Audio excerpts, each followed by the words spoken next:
Oke, assalamualaikum warahmatullahi wabarakatuh. Apa kabar kalian semua seluruh subscriber setia ya di channel ini. Hari ini kita pengen ngebahas tentang bagaimana cara membatalkan pengajuan pinjaman uang online ya.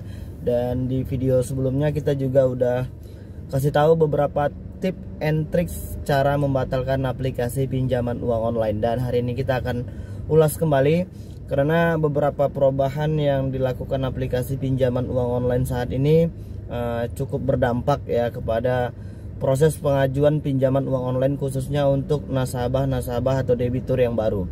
Dan buat kalian yang mungkin belum menekan tombol subscribe di channel ini, kalian boleh silahkan tekan dulu tombol subscribe di channel ini supaya kalian nggak ketinggalan semua informasi terbaru dari channel kita secara gratis.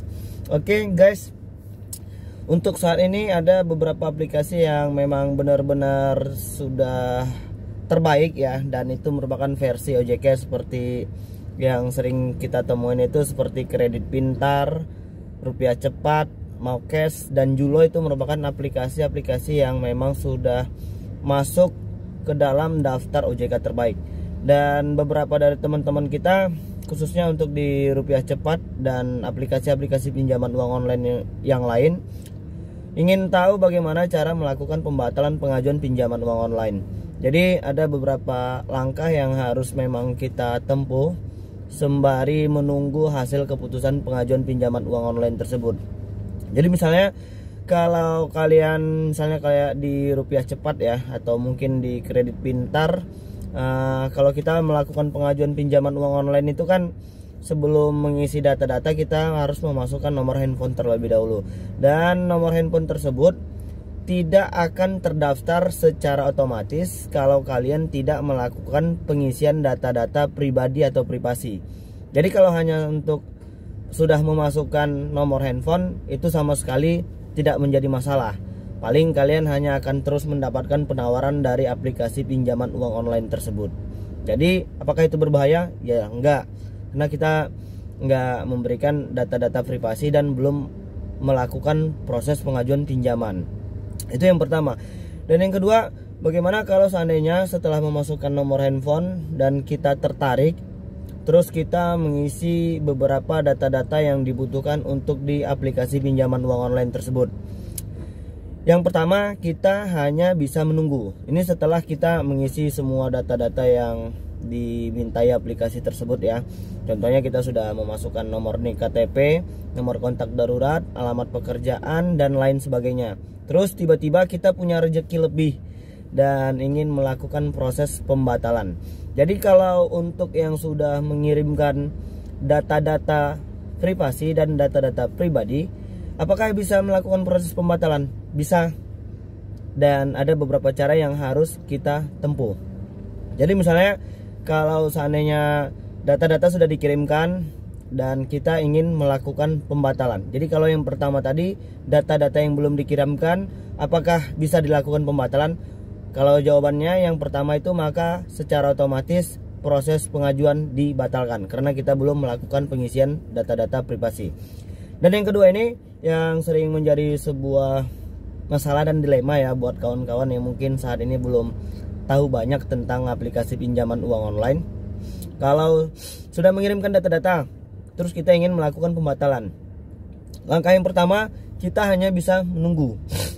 Jadi kalau seandainya uangnya sudah ditransfer dan kita ingin melakukan pembatalan, itu nggak bisa karena kita udah terima uangnya di rekening kita. Jadi bagaimana caranya? Ya mau tidak mau, suka tidak suka, kita harus membayar sesuai tagihan yang tertera di aplikasi tersebut. Itu kalau yang itu. Jadi bagaimana kalau uangnya belum ditransfer terus kita ingin melakukan pembatalan tapi data-data sudah kita kirimkan? Baik, untuk di langkah pertama kalian bisa lakukan menunggu. Tapi kalau yang menunggu ini bersifat antara kerugian sama enggak. Kenapa? Kalau kalian hanya bersifat menunggu, karena semua proses pengajuan pinjaman uang online itu juga tidak semuanya diterima. Bahkan banyak di antara teman-teman kita yang saat ini masih kesusahan untuk melakukan pengajuan proses pinjaman ya. Jadi hanya bisa menunggu.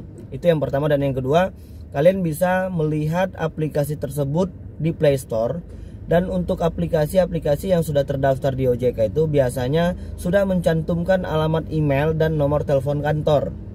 Ya berbeda ya dengan aplikasi yang masih abal-abal atau mungkin masih ilegal. Jadi kalau seperti Rupiah Cepat, Kredit Pintar itu mereka udah punya alamat email dan punya telepon kantor. Jadi kalian bisa menempuh cara mengirimkan email ke alamat perusahaan mereka dan beritahukan atas nama ini kami ingin melakukan pembatalan proses pengajuan pinjaman uang online. Biasanya sih kalau untuk yang sudah OJK itu mereka akan balas. Dan yang kedua kalian bisa menempuh dengan cara menelpon nomor kantor aplikasinya. Dan yang selanjutnya kalau untuk aplikasi pinjaman uang online yang sudah terdaftar di OJK dan AFPI, mereka akan mengkonfirmasi kalian melalui via telepon. Jadi kalau seandainya nanti proses pengajuan pinjaman uang online kalian disetujuin, maka mereka akan beritahukan melalui via telepon. Mereka akan telepon kepada Bapak, misalnya siapa ya, pada Bapak Andi, proses pinjaman Anda kami setujuin, maka kami akan melakukan proses pencairan dalam waktu 5 menit, 10 menit atau mungkin 1 jam kemudian. Jadi kalau seandainya kalian ingin melakukan proses pembatalan, silahkan lakukan cara yang berikutnya, menunggu proses konfirmasi melalui via telepon. Jadi kalau ingin membatalkan, silahkan batalkan pada saat konfirmasi via telepon. Jadi beberapa aplikasi pinjaman uang online sih saat ini banyak yang tidak meloloskan proses pengajuan pinjaman uang online ya, apalagi di saat masa-masa pandemi virus corona saat seperti ini. Jadi kalau ingin yang coba masih terus coba ya silahkan saja. Yang penting kalian memang harus sedikit lebih lihai untuk memilih pinjaman uang online apa yang mungkin memang benar-benar bisa membantu dan memberikan solusi, bukan malah menambah masalah baru ya. Kalau saran aku, kalian pilihlah aplikasi pinjaman uang online yang memang benar-benar sudah terdaftar di OJK. Yang abal-abal jangan. Kenapa? Itu tenor durasi pinjamannya cuma 7 hari, 10 hari, 2 minggu ya. Kalau yang sudah berlabel OJK itu paling cepatnya 22 hari, 28 hari, atau mungkin 1 bulan ya. Jadi buat kalian yang mau tanya-tanya juga nanti kalian boleh tuliskan di kolom komentar ya, dan nanti kita akan langsung bantu jawab sesuai pengetahuan dan pengalaman kita. Terus untuk data-data yang dikirimkan, banyak juga sih yang masuk ke pertanyaan kita, Mas bagaimana dengan data-data yang sudah kita kirimkan? Kalau yang sudah OJK kita nggak perlu khawatir, karena memang data-data yang sudah kita kirimkan itu akan tersimpan memang sih di situ, tapi juga mereka nggak bisa ngapa-ngapain dengan data-data kita. Data-data kita itu menjadi berbahaya kalau seandainya ya yang pertama memang digunakan oleh oknum-oknum yang tidak bertanggung jawab, ya benar. Yang kedua, ketika data-data kita itu di-share dan dibagikan kepada kawan-kawan, ya itulah kejamnya aplikasi pinjaman uang online yang rata-rata masih ilegal ya. Kalian kan kalau mau daftar itu kan ada video, buka mulut Anda, tutup mata Anda, gelengkan kanan ke kiri. Itu juga mereka share nanti. Makanya nggak enaknya ya itu, dan mereka bisa mengelola kontak yang ada di handphone kita. Jadi mereka akan masuk retas, mereka akan telepon dan kirimkan beberapa WA. Bahkan ada yang lebih kejam, mereka itu membuat grup WhatsApp yang mintain sumbangan buat ngelunasin utang kita, ya kita malu lah. Dan memang proses kerja dari aplikasi pinjaman uang online yang masih ilegal itu ya memang seperti itu. Mereka akan terus mempermalukan kita. Tapi kalau mental kita kuat dan kita memang sudah siap buat fight, gak ada masalah. Mereka juga hanya sekedar gitu-gitu aja. Mereka akan ancam, melakukan teror. Terus untuk DC lapangan tuh, kalau untuk wilayah yang paling banyak ya Jakarta ya, karena memang kantor dari rata-rata aplikasi pinjaman uang online itu berada di Jakarta. Bagaimana dengan daerah-daerah lain? Mungkin ya kalau untuk saat ini, apalagi masa-masa pandemi virus corona saat seperti ini, mungkin ya mereka juga mengurangi DC lapangan, karena kan sekarang PSBB atau mungkin ya physical distancingnya, mereka juga nggak boleh langsung masuk ke rumah kita, juga nggak boleh. Sekarang sudah ada peraturannya kan begitu, apalagi tidak menggunakan masker atau lain sebagainya. Ya kalau untuk DC lapangan, mungkin kalau yang sudah OJK kita masih terus ya apresiasi lah, karena mereka masih bersikap sopan dan wajar. Bagaimana kalau dengan DC lapangan pinjaman ilegal? Kita akan bahas di video selanjutnya. Apakah mereka berani datang ke rumah kamu yang ilegal? Terus bagaimana dengan teror yang mereka lakukan dengan foto-foto profil yang ngeri-ngeri amat ya? Itu yang banyak tatonya, mukanya serem.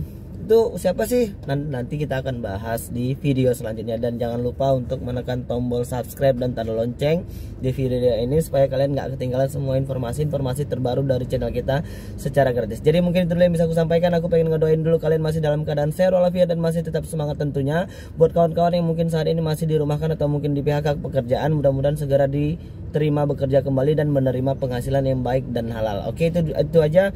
Mudah-mudahan video ini bermanfaat untuk kita semua ya. Assalamualaikum warahmatullahi wabarakatuh.